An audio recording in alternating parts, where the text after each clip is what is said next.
Welcome to the Great Loop Radio podcast, brought to you by America's Great Loop Cruisers Association.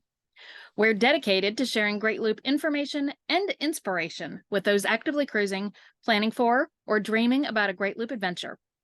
I'm Kim Russo. I'm the director of AGLCA. Today, we're going to do a little bit of an update on what's happening on the inland rivers. It's been a bit of a challenging season due to a lot of different closures. So Karen Nettles from the Home Port Crew is going to be here to kind of unpack that with me. Before we jump in, I want to take a moment, as I always do, to recognize and thank our Admiral sponsors who support AGLCA at the highest level. They are Curtis Stokes and Associates, Great Loop Yacht Sales, Passage Maker Trawler Fest, Skipper Bob Publications, and Waterway Guide Media.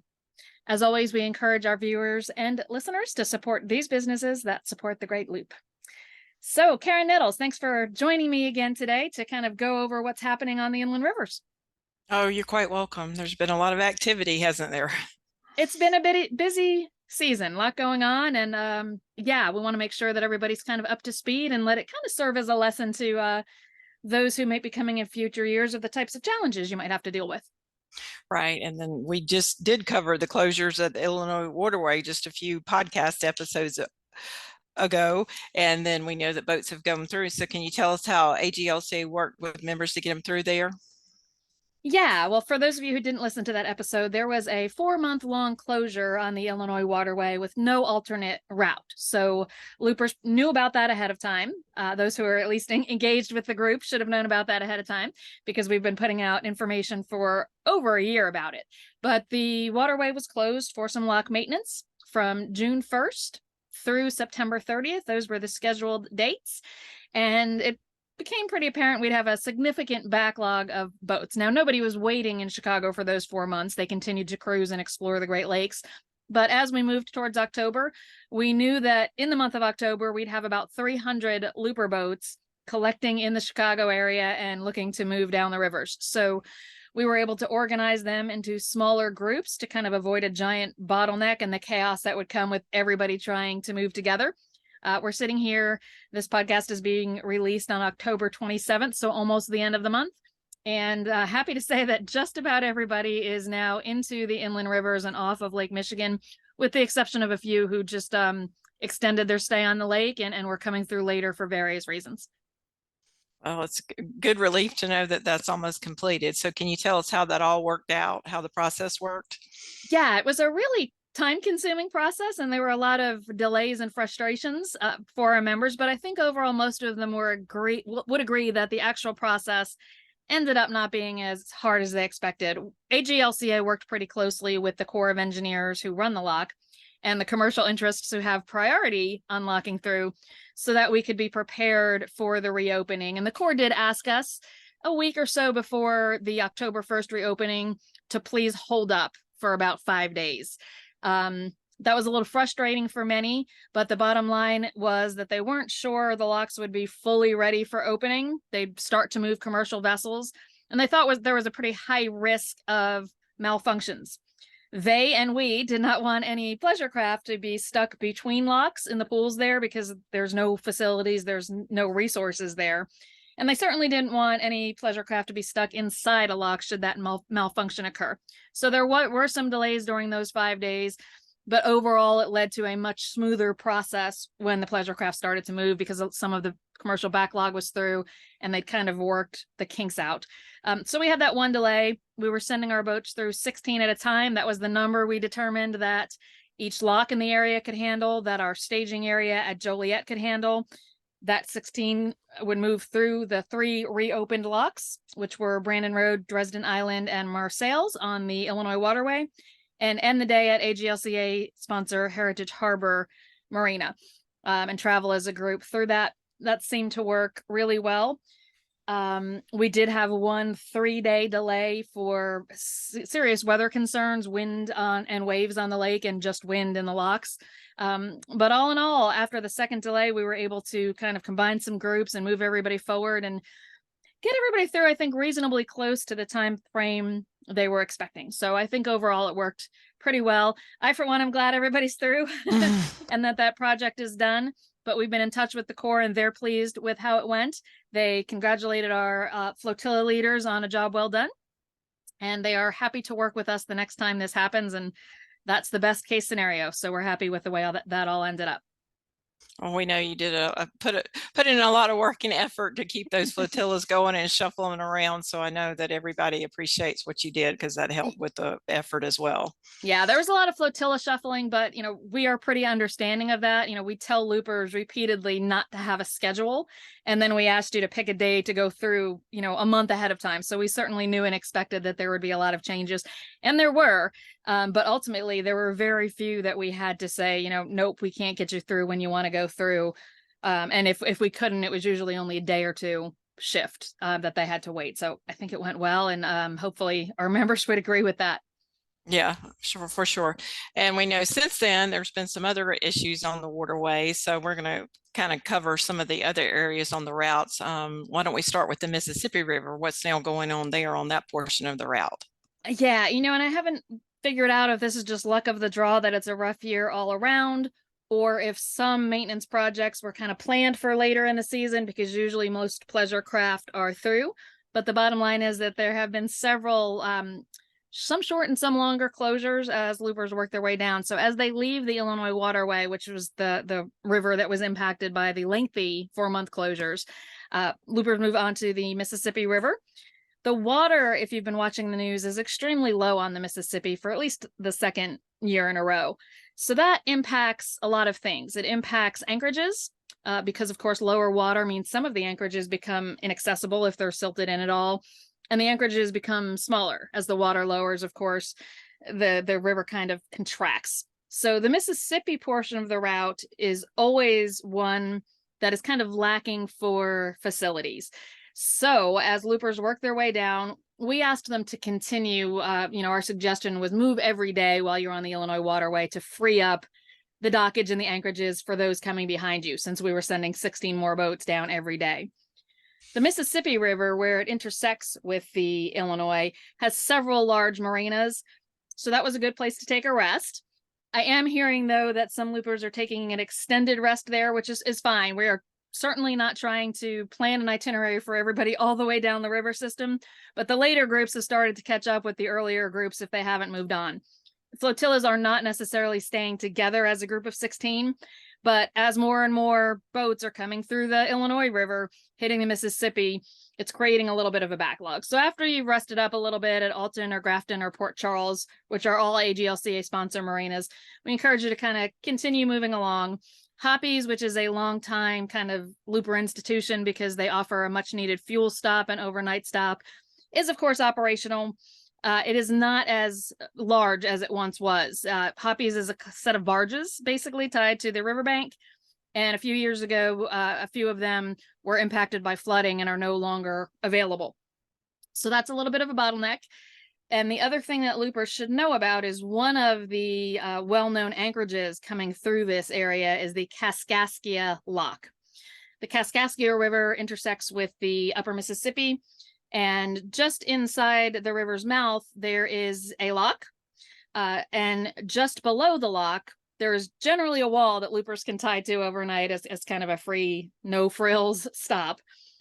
However, there's dredging going on in the Kaskaskia River there. So they are actually removing the wall, which they do when they dredge there. I'm not quite sure how that works or why, but they remove the wall that loopers generally tie to. Last year, when we were coming through that area aboard the Perch, they were also dredging. Even though the wall was out, we were able to use that area below the lock and dam as an anchorage. That's not possible this year because the water is even lower, and because of the dredging equipment, there's not enough room in that pool there for people to be at anchor and for the dredge equipment. So again, this podcast is being released on October 27th. In the days leading up to this, it has been closed to anchoring. They have a brief period where loopers will be able to access the area and tie to the wall, and that is today, October 27th, 28th, and 29th. So for the weekend, basically, they are allowing pleasure craft access. Anyone who chooses to tie to the wall has to be out by Monday morning at 6:30 a.m. because that's when they will be removing the wall for the dredging. that's when the area will once again become inaccessible to pleasure craft. So plan for that. They expect that to be around a week, but they don't have a firm completion date on the dredging. So if you're coming through that area, you need to know about this. Some of our members who have recently come through have posted to the AGLCA members forum with some alternative anchorages. Generally, there's alternatives for just about everything you're going to encounter. It's just a matter of knowing, to go out and find an alternative and not be counting on the Kaskaskia lock, for example, because this time that's not going to be available. So that's the challenge on the Mississippi right now. But definitely check out the forum for the additional potential anchorages. And of course, every captain needs to choose their own viable stops. Okay, so once they get through the Mississippi River, we know there's now some challenges on the Ohio River as well. So can you tell us about those? Yeah, and these are fairly minor. But for the first one is the Olmsted lock. This is the newest lock in the system. It is absolutely immense. Some locks have 2 chambers, but one is considered an auxiliary chamber, and it is much smaller than the others. The good news is Olmsted is having a partial closure and a series of them, but only one chamber is closing. And Olmsted's chambers, I believe, are 1,200 feet each or maybe 1,600 feet each. But the bottom line is they are twice as big as these chambers that people just went through on the Illinois waterway. So even though one will be closed for periods of time, the second chamber, which is the same size, remains operational. You just will be competing with commercial vessels to get through there. And there are some narrow waterways leading up to the Olmsted Lock in the direction loopers are heading. So that, it might just create some challenges. Just contact the lock staff. Be sure to make sure if you're anchoring to wait your turn or overnight that you are anchoring in a safe place.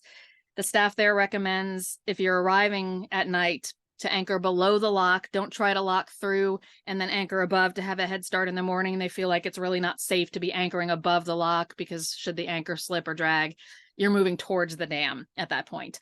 And that, of course, is not something you'd want to be doing. So the Olmsted closures, they have staged it in a series of 10-day closures and then 10 days open. And when I say closure, again, it's a partial closure. You can still transit through. It just might take a little longer. There's going to be more traffic. So the first 10 days of partial closure are already finished. The second 10-day period started on October 23rd and runs through November 1st. So that's when you might see additional delays at Olmsted. Then it'll be completely open, both chambers. So hopefully that'll clear any backlog that is remaining from the partial closure.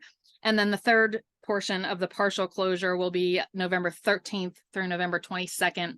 That's when one chamber will be closed and the other will be operational again. And I do think we'll still have loopers working their way through there during that third closure. So I want to make sure that people are aware. Again, nothing really to fear, nothing to worry about. Not even, something you can really do to alter your course unless you just delay somewhere else. You will be able to get through. It'll just potentially take you a little bit longer. So keep that in mind. Continuing a little further on the Ohio River, you come to Paducah, Kentucky. Paducah is a great stop. We just want you to know, and they're also an AGLCA sponsor. They are working on a project adjacent to their transient dock there that is requiring them to cut the power to the transient dock. So if you plan to tie up at Paducah, number one, you may not have power, and that's running through about mid-November. And number two, if there is no power, they cannot pump fuel. So from Hoppies on the Mississippi, which I mentioned, to Paducah is about 200 miles. When both are operational for fuel, that is the biggest distance between fuel stops on the Great Loop. If Paducah is out of the picture for fuel, then the fuel stop distance changes to either 235 or 250 miles, depending on which way you head into the land between the lakes. So I think we'll talk about that in a minute too, but that kind of covers the area of the small piece of the Ohio River that loopers are going to be going through. Okay. And then you mentioned the land between the lakes area. So what's going on with the Cumberland River? There's issues there, right? Yeah. So the land between the lakes is kind of the next stop where loopers kind of take a breather and don't keep moving. There's some things to see and do and some nice marinas. There's 2 ways to access that area. And the land between the lakes is basically a space between 2 rivers. So as you're coming up the Ohio, you have your choice. You can either continue to the Cumberland River, which is kind of the preferred route choice for most loopers. You come through the Cumberland River, you end up on kind of the western side of the land between the lakes and can make your fuel stop. That's the route that it's about 250 miles between fuel stops from Hoppies to Green Turtle Bay, which is the land between the lakes area marina, also an AGLCA sponsor. And we thank all these marinas that are much needed fuel stops and sponsors. A couple of really brief challenges on the Cumberland. There was a closure at the Barkley Lock the last few days. I have confirmed with them today that they did reopen on schedule. So no longer an issue with the Barkley Lock being closed, which you do have to go through on this route. November 2nd is a planned bridge implosion on the Cumberland, and that will close down the Cumberland for about 24 hours. It's supposed to happen early morning on November 2nd. And it will remain closed until they have been able to ensure that all of the debris has been moved and boats can transit safely. Obviously, we all want that.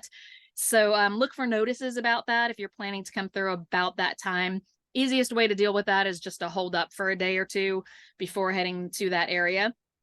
But there is another route choice through here. You do not have to take the Cumberland. Instead, as you continue past Paducah on the Ohio River, you can turn onto the Tennessee River. That way is generally not as popular with loopers as the Cumberland River route, and that is mostly because the Kentucky Lock, which you'll have to go through to get to the land between the lakes, is often very backlogged with commercial traffic. So the waits tend to be longer for loopers, but if there's any issue on the Cumberland, it is a very viable alternative, and it also, mileage-wise, is shorter. So if you're kind of stretching on your fuel to get from Hoppies to that area, if Paducah's not having fuel, you're about 15 miles shorter if you actually take the Tennessee River through the Kentucky Lock and get to the land between the lakes that way. So both are very viable options. There's pluses and minuses to both, but those who may be short on fuel are going to want to take the Tennessee River version. Those who are more concerned about not being held up by locks and aren't coming through on November 2nd when they're imploding the bridge would probably want to take the Cumberland River route. So take out your Great Loop map on the AGLCA website. You can zoom in on this area and get a better idea of what we're talking about. But two very close route choices, and either one really works pretty well. Neither is having any big, catastrophic types of delays at this moment that we're aware of. And that'll get you to the land between the lakes where you can rest up before you continue down the river system. Well, that's good. And then eventually they end up on the Tennessee River. So are there any challenges there so far? There's not really any major challenges there. The water, once again, is low, and the rivers on the Tennessee River, they tend to lower the pools between the locks in the wintertime. So the Pickwick Lock has recently, as a looper was coming through, asked them to pass along to other loopers coming behind that the water may be very low in the mornings, call the lock ahead of time. They will, if they can, raise the pool to make sure that there's enough water. And often when the water is low, they want to limit the lock throughs because that is moving a lot of water in one direction or the other. So they're just asking that loopers call ahead at the Pickwick Lock on the Tennessee River. So, no delay, no closure, but just as we always should, they're asking for close communication between the boaters and the lock. So that'll get you down the Tennessee River. A couple other little closures on the Tennessee River, nothing to be too worried about. You do split off the Tennessee River to stay on the main Great Loop route, and you go through the divide cut to the Tombigbee River. So that's the portion known as the 10 Tom waterway. If you continue on the Tennessee River instead of going through the divide cut, that's a side trip. And the AGLCA rendezvous is coming up at Joe Wheeler State Park on the part of the Tennessee River that is a side trip. You can also take the Tennessee River past Joe Wheeler State Park on up to Chattanooga and even beyond there to Knoxville. There is a brief closure coming up. I believe it's November 3rd, 4th, and 5th, if I'm not mistaken, on the Tennessee River near Chattanooga for a boat race. They're saying that it's closed to all traffic. That's unusual for a boat race. They usually just kind of try and shuffle the boats in the race to one side of the channel and other boats to the other. It says it's going to be completely closed. So if you're headed up for a Tennessee River side trip, you're going to want to know about that. It will not affect boats coming to the rendezvous from the main portion of the route because it is further up the Tennessee River. However, if you're coming to the rendezvous and you had extra time, so you've already gone up the Tennessee River and are somewhere in the, Chattanooga or Knoxville area, this could impact you coming back down for the rendezvous. So make sure you look at your alerts and check for that. There's also some TVA electrical line work overhead on the waterway just before Joe Wheeler State Park if you're coming in from the main route to the rendezvous. So we'll be putting out some information on that pretty shortly. But, these are just kind of normal waterway obstacles that you're going to find around the route. These are not big challenges. None of these on their own are really big challenges. It's just that there's been a season of many. So we want to make sure that everybody knows what's happening out there. Let's go ahead and take a break and play a message from one of our sponsors. And when we come back, let's talk a little bit about what this kind of means overall beyond just these closures for this season. So that sounds good with you, Karen. We'll be back in a minute. Did you know that every mile of the Great Loop is covered by both the Waterway Guide and Skipper Bob? Use them to plan your Great Loop cruise and learn about the places you can visit. In the cockpit, important navigation info is always ready at your side, plus marina listings, anchorages, services, and so much more. Each Skipper Bob and Waterway Guide is updated yearly, and waterwayguide.com and skipperbob.net keep you current with navigation alerts, cruising news, fuel prices, and special deals. With the Waterway Guide and Skipper Bob at the helm, you'll always be on course. Order yours today at the AGLCA ship store at greatloop.org. Waterway Guide and Skipper Bob are proud sponsors at the Admiral level with AGLCA. Did you know that every mile of the Great Loop is covered by Skipper Bob guides? Its mile-by-mile format is a great planning tool and essential at the helm. On the most popular routes and side trips, Skipper Bob covers preparation, navigation, bridges and locks, and the best places to visit. Skipper Bob guides are updated each year, and its website keeps you current with navigation alerts and cruising news. To check it out, go to skipperbob.net.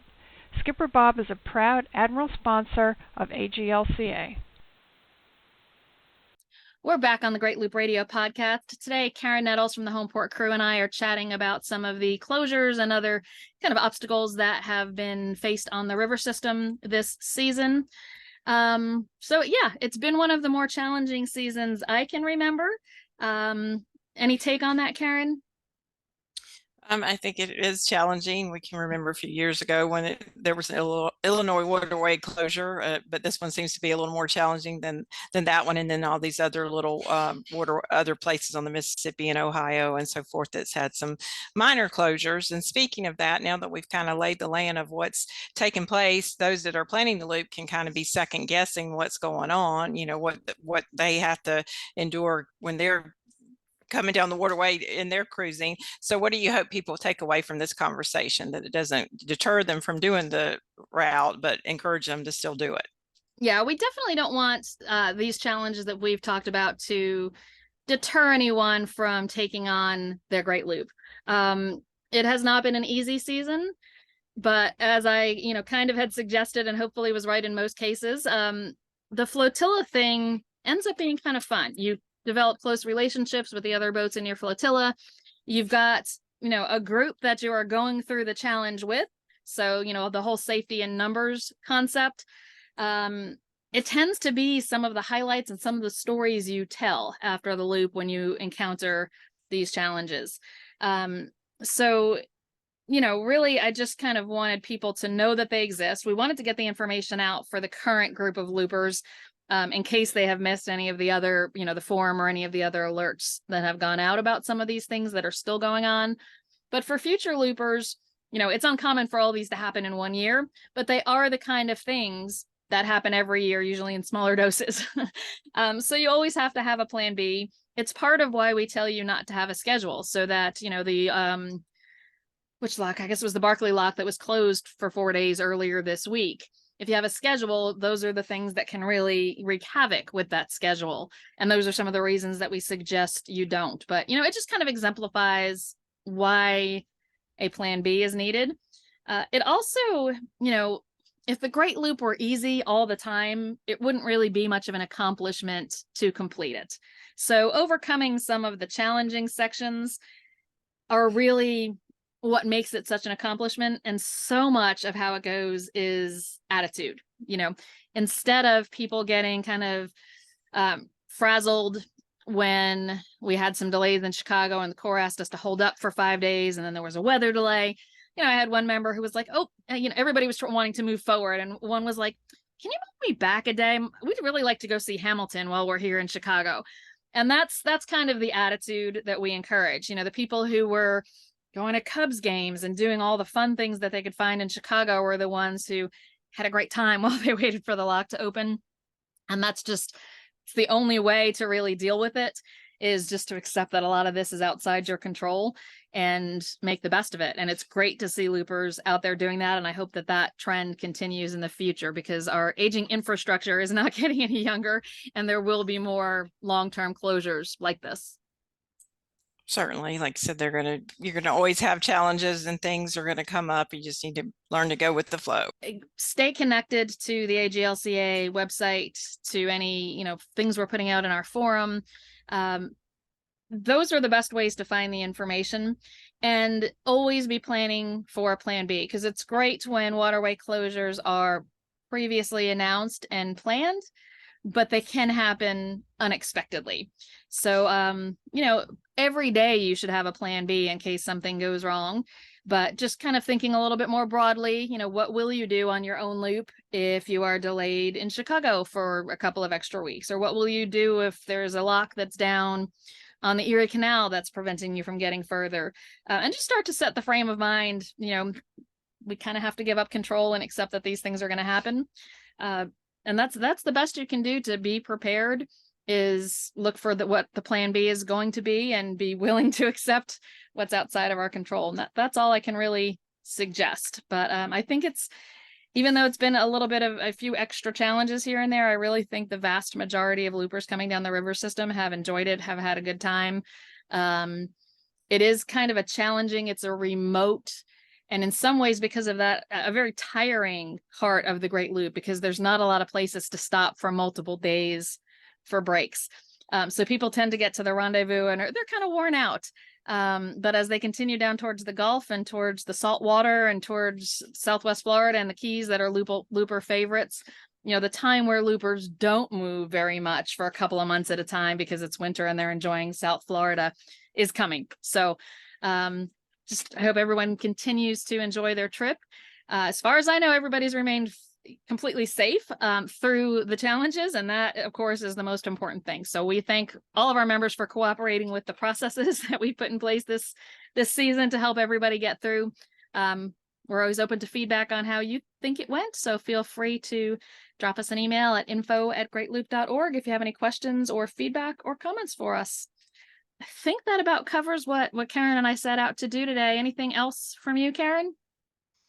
No, I'm sure the loopers have learned great things from this experience, and there'll be a lot of conversation over dock tails that they can share their stories and other people can learn from them. Yeah, and the group has done a fabulous job, as the earlier flotillas shared information back to the ones that were coming later. Was really wonderful. So a shout out to all of our flotilla leaders who were volunteers, who really put a lot of time and effort into planning their group's transit through. So thank you to everyone. And Karen Nettles from the Home Port crew, thank you for joining me today so we could go through all of these details. Quite welcome. Thanks to everyone who has watched or listened today. We'll be back next week with another episode of the Great Loop Radio podcast. Until then, safe cruising.